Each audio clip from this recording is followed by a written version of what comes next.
Et pour commencer ce journal, donc on va revenir, je vous le disais, sur ce véritable marathon diplomatique engagé aujourd'hui par Emmanuel Macron en Israël. On va retrouver en direct l'envoyé spécial d'Europe 1, Sébastien Lebelzik. Bonsoir Sébastien. Oui, bonsoir Lionel, bonsoir à tous. Emmanuel Macron est ce soir à Ramallah, en Cisjordanie, où il a rencontré à l'instant le chef de l'autorité palestinienne Mahmoud Abbas, à l'issue d'une journée, Sébastien, qui l'a mené de Tel Aviv à Jérusalem, où il a plaidé pour une reprise du processus de paix. Oui, Emmanuel Macron est en ce moment à Ramallah.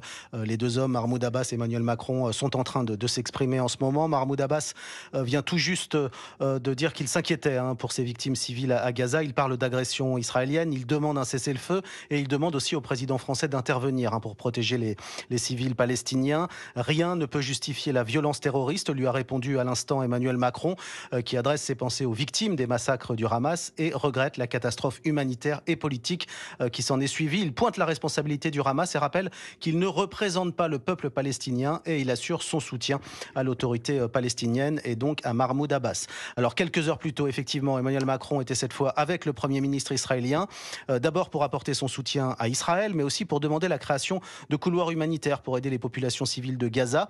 Pour la première fois, il a aussi évoqué la création d'une coalition internationale sur le modèle de l'opération Chamal pour lutter contre Daesh en Irak et en Syrie et qui regroupe 80 pays. Écoutez Emmanuel Macron.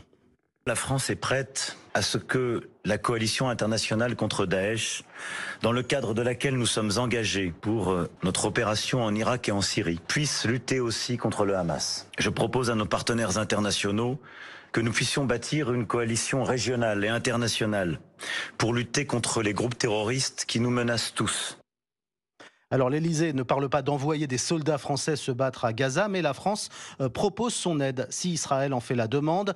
Il a aussi rencontré Emmanuel Macron des familles de victimes franco-israéliennes. 9 Français sont toujours portés disparus. Une seule, Mia, est officiellement otage du Hamas et on est sans nouvelles des 8 autres.